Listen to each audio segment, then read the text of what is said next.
hormati Bapak Suroto SPD MPD selaku dosen pengampu mata kuliah pengembangan media pembelajaran ekonomi.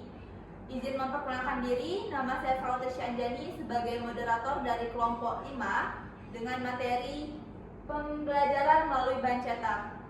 Dan teman saya izin memperkenalkan diri, nama saya Gifrika Putradiana dengan NPM 245303108 sebagai pemateri. Izin memperkenalkan diri, nama saya Alfiantika Putri dengan NPM 2413031095 sebagai pemateri. Di video kali ini kami akan mempresentasikan hasil kerja kami. Baik, di sini saya akan menjelaskan latar belakang dahulu dari materi belajar melalui bahan cetak. Salah satu unsur penting dalam pendidikan adalah media pembelajaran. Media berfungsi sebagai perantara antara pendidik dan peserta didik dalam menyampaikan informasi, pengetahuan, dan keterampilan. Dalam perkembangan teknologi saat ini, berbagai media pembelajaran berbasis digital hadir dan menawarkan keunggulan interaktif. Namun demikian, media tradisional berupa bahan cetak masih memiliki peranan penting dalam pembelajaran, termasuk dalam pembelajaran ekonomi. Bahan cetak seperti buku teks, modul, lembar kerja siswa atau LKS, brosur maupun artikel ilmiah masih menjadi rujukan utama bagi peserta didik karena sifatnya yang mudah diakses, dipelajari mandiri, dan tidak tergantung pada jaringan internet. Pengertian media cetak merupakan jenis media visual yang diproduksi melalui teknik percetakan dan dapat didistribusikan dalam jumlah besar. Media ini menyampaikan pesan atau informasi dengan menggunakan huruf dan ilustrasi untuk memperjelas makna. Media cetak sebagai alat statis dengan fokus pada pesan visual berupa lembaran berisi teks, gambar, atau foto lengkap dengan tata warna dan halaman kosong. Kemudian ada jenis-jenis bahan cetak dalam media pembelajaran. Yang pertama ada buku ajar. Buku ajar merupakan sumber belajar utama yang berisi penjelasan terstruktur sesuai kurikulum. Umumnya mencakup teori dasar, contoh kasus, serta latihan soal. Yang kedua ada modul.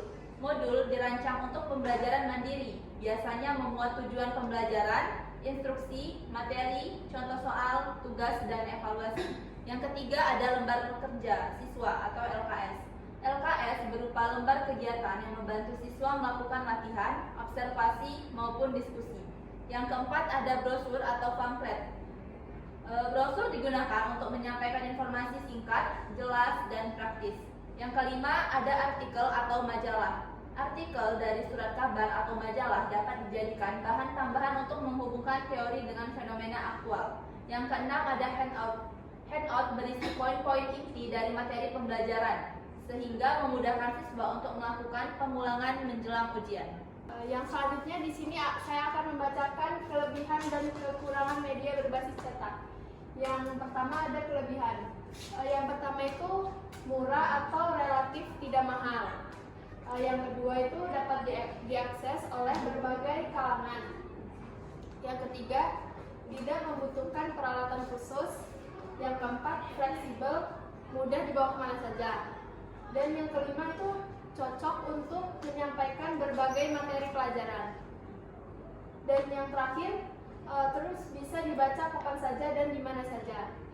Nah, kekurangan media berbasis cetak, yang pertama itu informasi lambat diterima pembaca. Yang kedua, jika desain tidak menarik, mudah menimbulkan kebosanan. Yang ketiga, proses pembuatan memerlukan waktu yang cukup lama. Yang keempat, bahan cetak yang terlalu tebal bisa menurunkan minat baca orang. Dan yang kelima, jika kualitas kertas dan jilid buruk, bahan cetak mudah rusak. Yang selanjutnya di sini ada strategi pengembangan media bahan cetak dalam pembelajaran ekonomi siswa. Yang pertama itu ada analisis kebutuhan siswa, pahami capaian dan karakternya. Yang kedua, perancangan materi secara sistematis, yaitu bahan cetak harus disusun dari konsep dasar hingga aplikasinya. Yang selanjutnya itu gunakan desain yang visual menarik. Maksudnya itu grafik, tabel, dan peta konsep dapat membantu menjelaskan materi ekonomi yang kompleks. Yang selanjutnya itu menyediakan latihan dan studi kasus, yaitu bahan cetak sebaiknya dilengkapi soal, studi kasus, atau simulasi sederhana. Dan yang terakhir itu melakukan evaluasi dan revisi bahan cetak. Yaitu guru itu perlu mengumpulkan umpan balik dari siswa untuk memperbaiki materi agar lebih mudah dipahami dan sesuai kebutuhan belajarnya.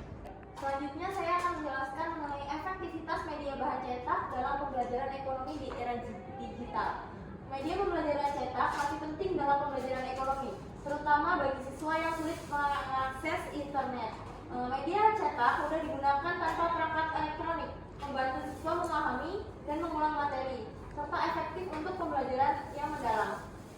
Meski media digital semakin populer, kombinasi media cetak dan digital diperlukan agar pembelajaran lebih seimbang, fleksibel, dan inklusif. Guru diharapkan memanfaatkan kedua media sesuai dengan kebutuhan materi. Baik, kesimpulan dari materi yang kita bahas adalah media bahan cetak tetap efektif dalam pembelajaran ekonomi karena mudah diakses, handal, dan tidak bergantung pada perangkat elektronik, terutama di daerah dengan keterbatasan digital. Media cetak memudahkan penyimpanan, pengulangan, serta pemahaman konsep melalui dukungan visual seperti grafik dan tabel. Meskipun permintaan menurun akibat dominasi media digital, media cetak masih berperan penting sebagai pelengkap pembelajaran.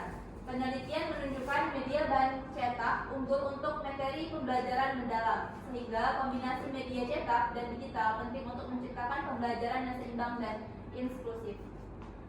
Sekian presentasi dari kelompok kami. Mohon maaf apabila ada salah kata. Kami akhiri. Wassalamualaikum warahmatullahi wabarakatuh.